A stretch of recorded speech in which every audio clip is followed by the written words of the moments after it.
सभा में मौजूद सभी गणमान्य एवं विशिष्ट जनों को सादर नमस्कार। फेयरवेल, विदाई, यह शब्द सुनते ही मन भर उठता है, लेकिन कर्तव्य पथ पर निरंतर अग्रसर रहने वालों के लिए यह जीवन की किताब का एक अहम पन्ना बन जाता है, जहां ठहराव नहीं, नया आरंभ होता है। आज ऐसे ही एक सुनहरे पन्ने को संसद की इस किताब में स्वर्ण अक्षरों से अंकित करने और यादों को संजोकर यहाँ से कदम आगे बढ़ाने के लिए हम सभी संसद के ऐतिहासिक केंद्रीय कक्ष में एकत्रित हुए हैं। आप सभी का स्वागत, अभिनंदन। अब मैं भारत के माननीय उपराष्ट्रपति जी एवं राज्यसभा के सभापति श्री एम वेंकैया नायडू जी से अनुरोध करती हूँ कि वे माननीय राष्ट्रपति जी का स्वागत करें।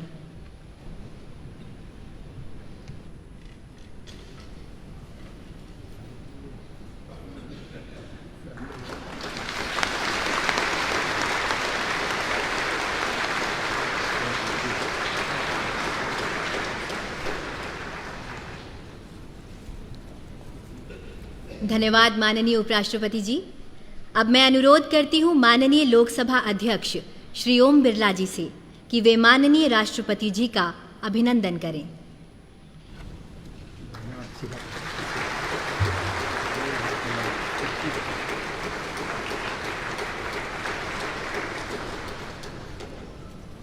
धन्यवाद मान्यवर। अब मैं आग्रह करती हूँ लोकसभा के माननीय अध्यक्ष श्री ओम बिरला जी से कि वे माननीय राष्ट्रपति जी के सम्मान में संसद सदस्यों की ओर से विदाई संदेश प्रस्तुत करें।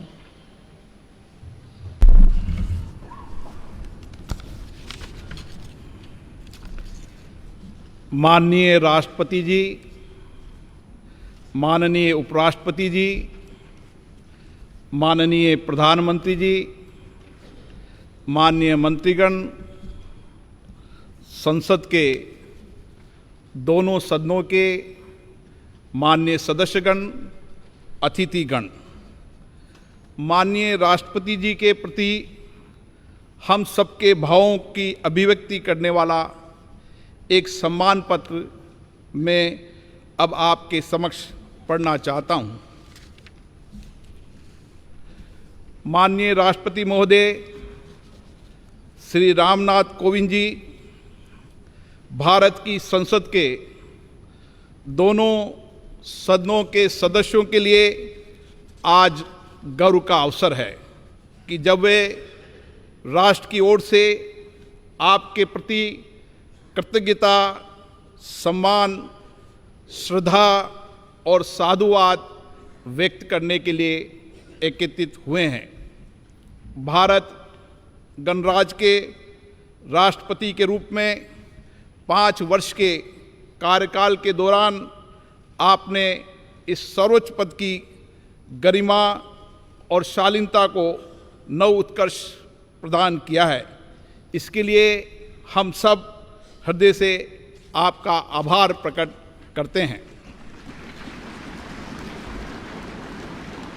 महोदय, उत्तर प्रदेश के कानपुर जिले के एक छोटे से गांव परोग से भारत के राष्ट्रपति के शीर्ष पद तक पहुंचने की आपकी यात्रा हमारे लोकतंत्र की एक अद्भुत एवं प्रेरक उपलब्धि है। सुदीर्घ सार्वजनिक जीवन में राष्ट्रहित तथा जनसामान्य के कल्याण को लक्षित करके लिए किए गए कार्यों से आपने ये सिद्ध किया है कि आप एक बहुआयामी संवेदनशील जनसेवक हैं। वर्ष 1971 में दिल्ली बार काउंसिल के एक अधिवक्ता के रूप में अपने करियर की शुरुआत करने के बाद आपने दिल्ली उच्च न्यायालय और भारत के उच्चतम न्यायालय में अपनी सेवाएं प्रदान करते हुए निर्धन और वंचित लोगों की पूरी समर्पण के साथ मदद की है। उसके उपरांत राज्यसभा के सदस्य के रूप में अपने 2 कार्यकालों के दौरान आपने संसदीय समिति के सदस्य के रूप में तथा राज्यसभा की आवास समिति के सभापति के पद पर रहते हुए देश को अपना महत्वपूर्ण योगदान दिया है। महोदय, आपका दृढ़ विश्वास है कि शिक्षा सशक्तिकरण का सर्वश्रेष्ठ साधन है।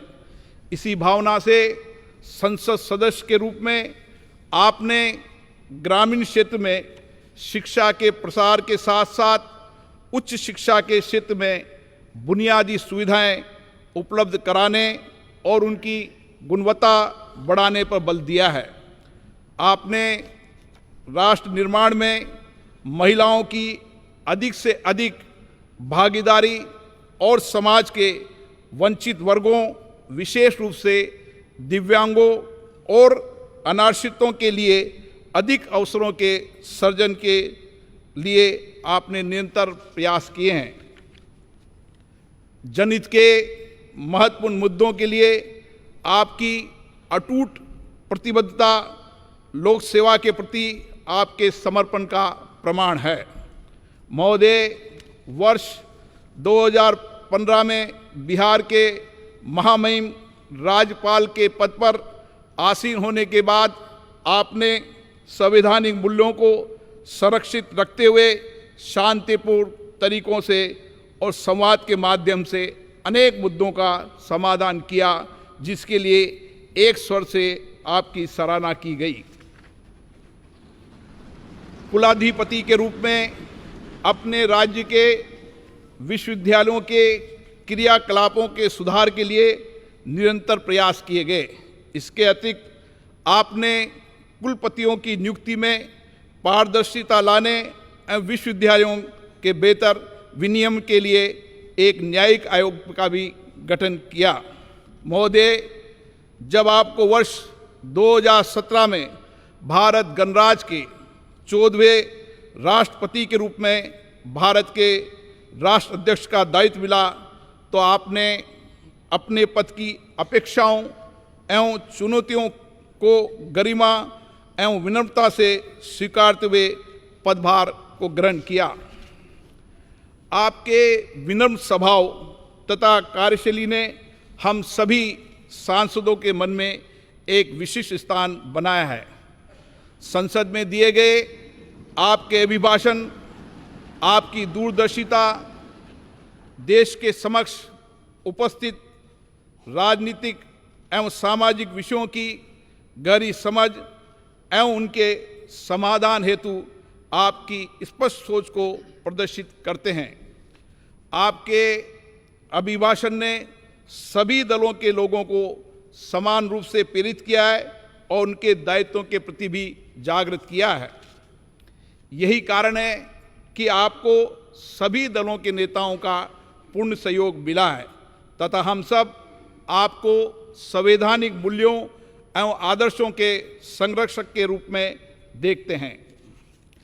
हमें स्मरण है कि पद ग्रहण करने के बाद जब आप पहली बार अपनी जन्मस्थली गए थे, तब आपने भाव विभोर होकर वहाँ की धरती को नमन किया था तथा कानपुर की अपने शिक्षण संस्थान में आपने मंच से नीचे उतरकर शिक्षकों का चरण स्पर्श किया था। आपकी इन्हीं विशेषताओं ने नागरिकों का दिल जीता है और वे आपके साथ विशेष जुड़ाव महसूस करते हैं। महोदय, राष्ट्रपति के रूप में आपके कार्यकाल को अनेक मधुर और स्मरणीय पलों के कारण सदैव याद रखा जाएगा। स्वतंत्रता दिवस पर राष्ट्रपति भवन में आयोजित उस एट होम रिसेप्शन को आज भी याद किया जाता है, जिसमें आपने असंख्य लोगों का जीवन बचाने वाले कोरोना योद्धाओं को सम्मानित करने के लिए उन्हें मुख्य अतिथि के रूप में आमंत्रित किया था।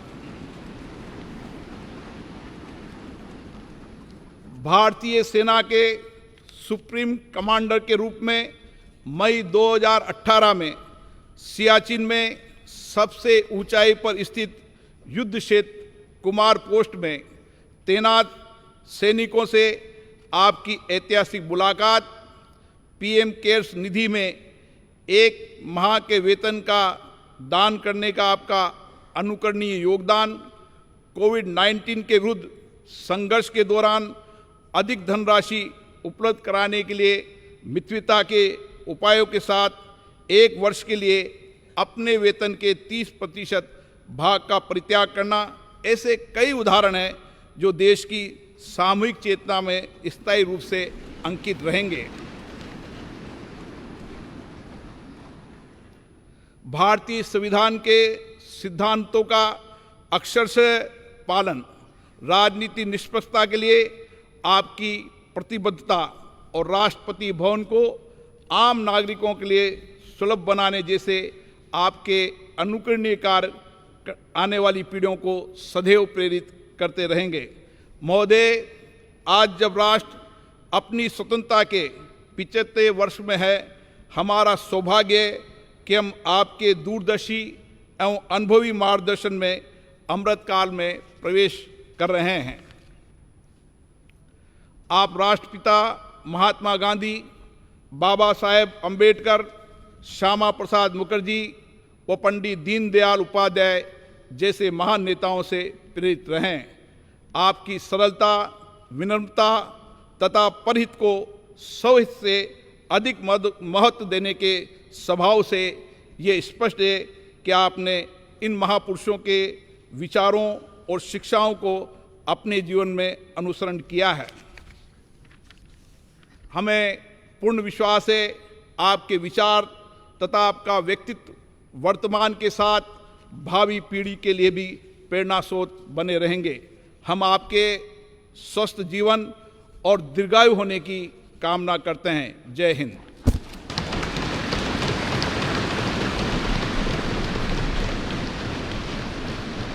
धन्यवाद माननीय लोकसभा अध्यक्ष जी। अब मैं आपसे अनुरोध करती हूं कि आप माननीय राष्ट्रपति जी को विदाई संदेश भेंट करें।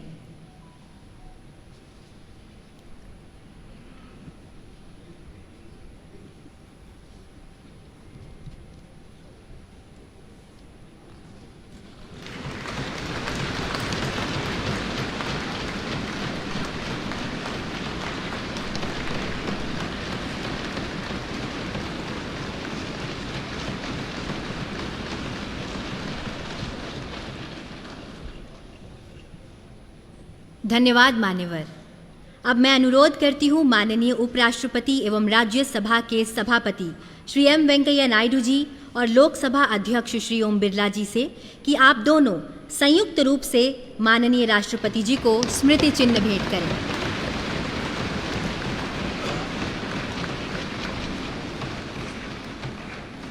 अब आप दोनों से अनुरोध है कि आप माननीय राष्ट्रपति जी को हस्ताक्षर पुस्तिका भेंट करें।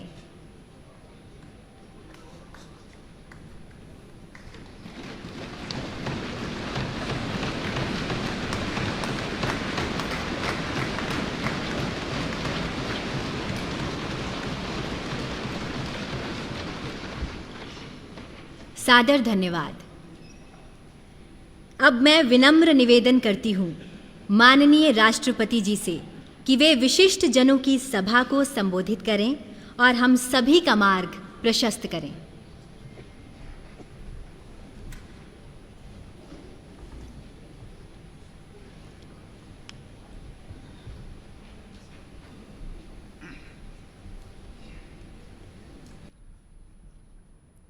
राष्ट्रपति श्री एम वेंकैया नायडू जी, प्रधानमंत्री श्री नरेंद्र मोदी जी, लोकसभा के अध्यक्ष श्री ओम बिरला जी, राज्यसभा के उपसभापति श्री हरिवंश जी, सभी सम्मानित सांसदगण, विशिष्ट अतिथिगण, देवी और सज्जनों, आज आप सबसे जब मैं विदा ले रहा हूँ तो मेरे हृदय में अनेक पुरानी स्मृतियाँ उमड़ रही हैं। इसी परिसर में, जिसे सामान्यतया सेंट्रल हॉल के रूप में जाना जाता है, बरसों तक एक सांसद के रूप में मैंने ना जाने कितने सहयोगी सांसदों के साथ यादगार पल बिताए। 5 साल पहले इसी सेंट्रल हॉल में मैंने राष्ट्रपति के पद की शपथ ली थी। सांसद होने के नाते आप सभी का इस लोकतंत्र के मंदिर में एक प्रतिष्ठित स्थान है और मेरे हृदय में भी आप सबके लिए एक विशेष स्थान है और सदैव बना रहेगा।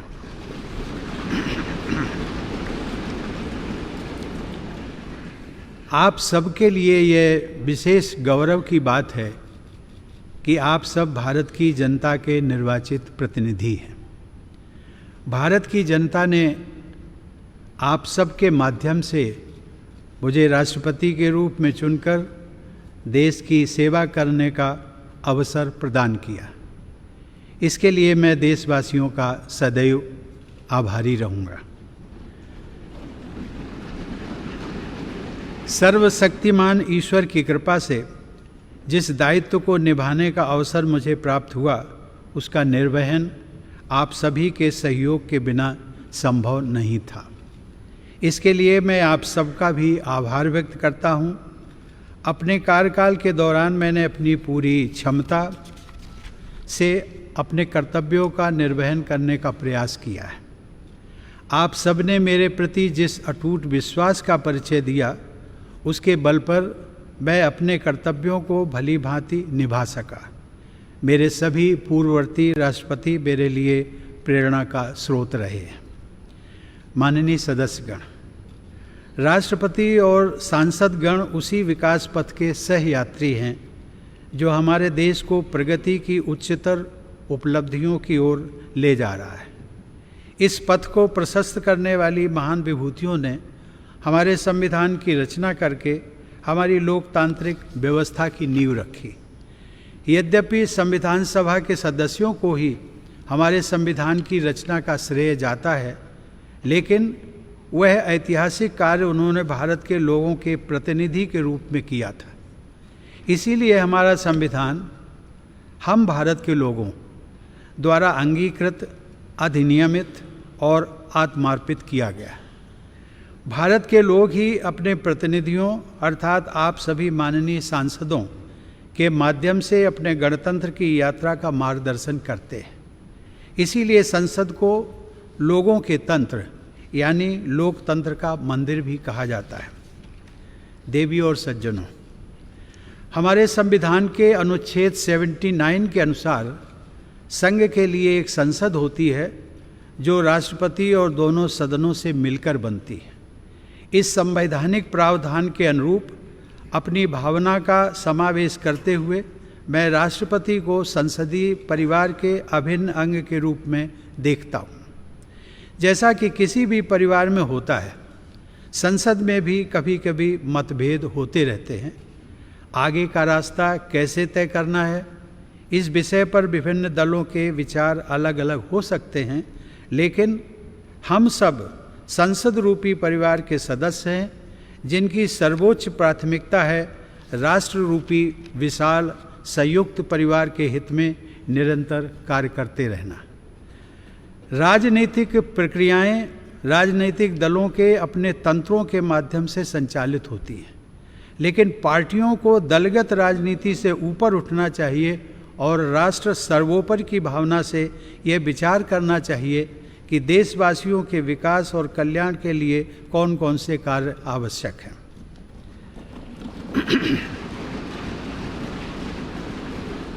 जब हम पूरे राष्ट्र को एक विशाल संयुक्त परिवार के रूप में देखते हैं तो ये समझ में आता है कि पारिवारिक मतभेदों को सुलझाने के अनेक रास्ते हो सकते हैं जो शांति, सद्भाव और संवाद पर आधारित होते हैं। विरोध प्रकट करने के अनेक संवैधानिक रास्ते राजनैतिक दलों और नागरिकों को उपलब्ध हैं। राष्ट्रपिता महात्मा गांधी ने अपने उद्देश्यों को प्राप्त करने के लिए शांति और अहिंसा पर आधारित सत्याग्रह के अस्त्र का इस्तेमाल किया था, लेकिन वे दूसरे पक्ष का सम्मान भी करते थे। हमारे नागरिकों को अपनी मांगों के लिए दबाव बनाने का तथा विरोध करने का संवैधानिक अधिकार उपलब्ध है, लेकिन मेरे विचार से इस अधिकार का प्रयोग हमेशा गांधीवादी तौर तरीकों के अनुरूप शांतिपूर्ण ढंग से ही किया जाना चाहिए। माननीय सदस्यगण, मेरे कार्यकाल के दौरान 2 अत्यंत महत्वपूर्ण ऐतिहासिक आयोजन किए गए।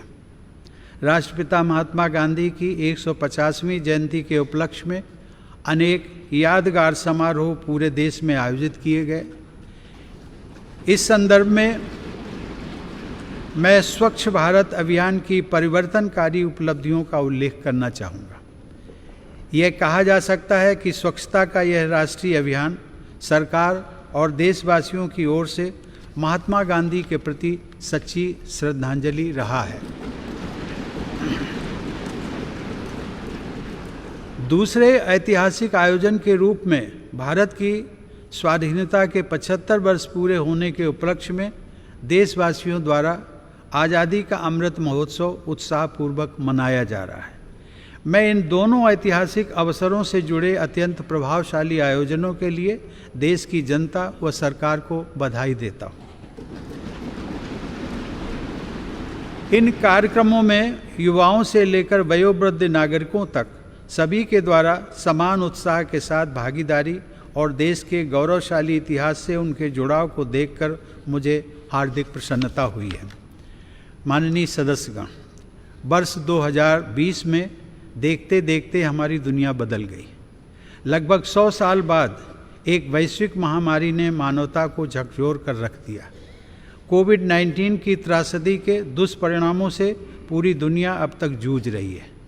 वर्तमान परिप्रेक्ष्य में हम सब ये आशा करते हैं कि पूरा विश्व समुदाय इस महामारी से भविष्य के लिए उपयोगी सबक हासिल करेगा। पहला सबक यह है कि मानव समाज ये भूलने लगा था कि वह प्रकृति का ही एक अभिन्न हिस्सा है। वास्तविकता ये है कि वह न तो प्रकृति से अलग है और न ही प्रकृति से ऊपर है। महामारी का प्रकोप कुछ हद तक पर्यावरण में हुए असंतुलन से भी जुड़ा है। पिछले 2 वर्षों की विभीषिका ने यह भी याद दिलाया है कि पूरी मानवता वास्तव में एक ही परिवार है और सभी का अस्तित्व आपसी सहयोग पर निर्भर करता है। कोविड का सामना करने में भारत के प्रयासों की विश्वव्यापी सराहना हुई है।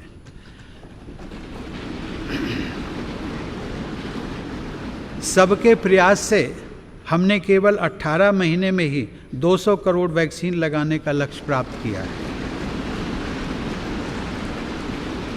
कोरोना काल में हमने 80 करोड़ लोगों को मुफ्त राशन भी पहुंचाया। यदि हम अपनी नीतियों के निर्धारण में इस वैश्विक महामारी से प्राप्त शिक्षाओं को अपनाते हैं तो मुझे लगता है कि भविष्य में किसी गंभीर आपदा के आने पर उसका सामना हम अधिक दक्षता और आत्मविश्वास के साथ कर सकेंगे। जलवायु परिवर्तन अब वाद विवाद का विषय नहीं रह गया है, बल्कि इसके परिणाम हमारे जीवन को सीधे सीधे प्रभावित करने लगे हैं। प्रकृति के प्रति सम्मान का भाव तथा मानवता की साझा नियति में विश्वास पर्यावरण की रक्षा करने में हमारी मदद कर सकता है। इस संदर्भ में ग्लोबल क्लाइमेट एक्शन में भारत की अग्रणी भूमिका तथा ऊर्जा के वैकल्पिक स्रोतों को बढ़ावा देने की पहल विशेष रूप से सराहनीय है।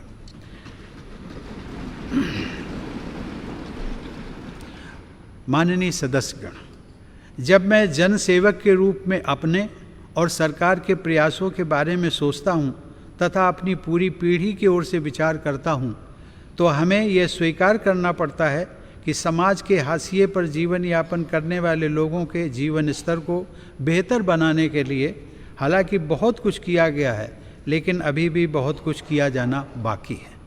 हमारा देश धीरे धीरे ही सही लेकिन सधे हुए कदमों से डॉक्टर अंबेडकर के सपनों को साकार करने की दिशा में आगे बढ़ रहा है।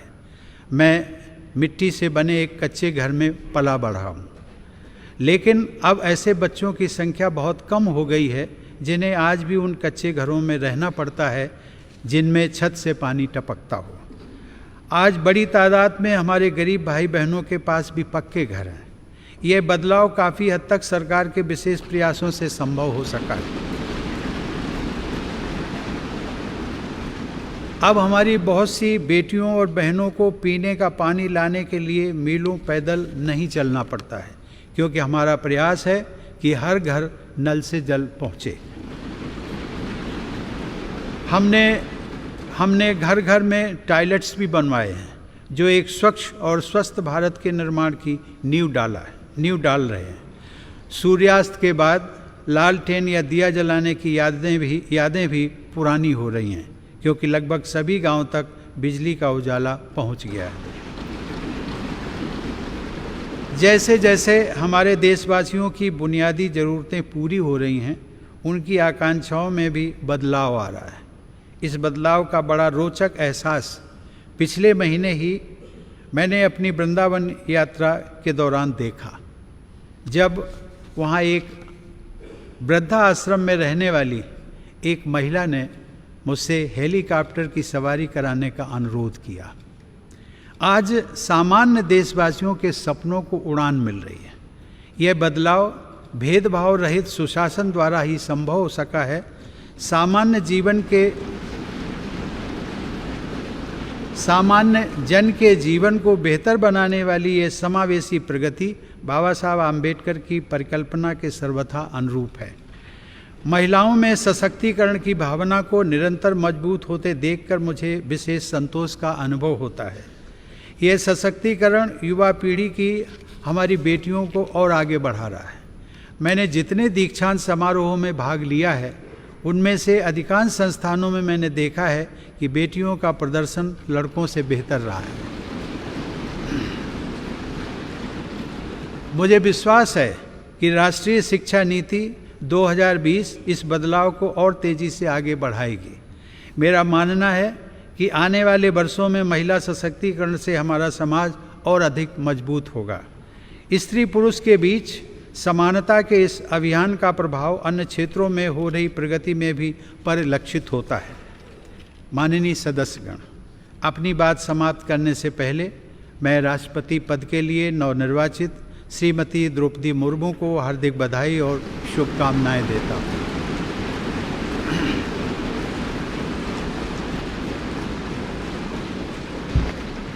सर्वोच्च संवैधानिक पद पर उनका चुनाव महिला सशक्तिकरण को बढ़ाने के साथ साथ समाज के संघर्षशील लोगों में महत्वाकांक्षा का संचार करने वाला है। मुझे पूरा विश्वास है कि उनके अनुभव, विवेक और व्यक्तिगत आदर्श से पूरे देश को प्रेरणा मिलेगी और मार्गदर्शन भी।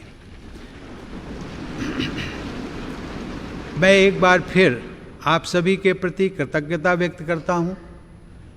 आप सबके साथ काम करने का मेरा अनुभव अविस्मरणीय रहा है।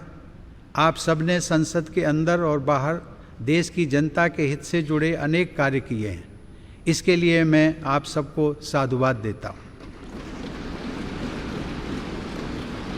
अपने कार्यकाल के दौरान मैंने आप सबके साथ विभिन्न आयोजनों में विचारों का आदान प्रदान किया है। मैं समय समय पर सांसदों के तथा अन्य क्षेत्रों में कार्यरत लोगों के अनेक प्रतिनिधि मंडलों से भी मुलाकात करता रहा हूँ। राष्ट्रपति के पद को आप सब ने जिस प्रकार निरंतर सम्मान दिया है, उसकी मैं सराहना करता हूँ। इस दौरान मुझे प्रधानमंत्री श्री नरेंद्र मोदी जी व उनके मंत्रिमंडल के सदस्यों के साथ काम करने का भी अवसर मिला है। उन सब ने मुझे जो विशेष सम्मान दिया है, उसके लिए मैं उन सभी को धन्यवाद देता हूँ। मैं उपराष्ट्रपति जी श्री एम वेंकैया नायडू को उनके सतत सहयोग के लिए धन्यवाद देता हूँ। वेंकैया जी ने राज्यसभा के सभापति के रूप में और ओम बिरला जी ने लोकसभा के अध्यक्ष के रूप में जिस तरह संसद के कार्यकलापों को संचालित किया है तथा देश की महान संसदीय परंपराओं को आगे बढ़ाया है, उसके लिए आप दोनों बधाई और सराहना के पात्र हैं। मुझे राज्यों के राज्यपालों व मुख्यमंत्रियों तथा केंद्र शासित प्रदेशों के उपराज्यपालों व प्रशासकों से भी पूरा सहयोग मिलता रहा है। उन सबके प्रति भी मैं आभार व्यक्त करता हूँ। मुझे विश्वास है कि आप सभी सांसदगण हमारे सभी देशवासियों, विशेष रूप से जो विकास यात्रा में पीछे रह गए हैं, उनकी सेवा करने के लिए हर संभव प्रयास करते रहेंगे। साथ ही आप सब हमारे महान संविधान के अनुरूप सर्वोच्च लोकतांत्रिक परंपराओं को और भी मजबूत बनाएंगे। मेरी शुभकामना है कि आप सब समाज व राष्ट्र को और अधिक मजबूत बनाने के अपने प्रयासों में सफलता प्राप्त करें। धन्यवाद। जय हिंद।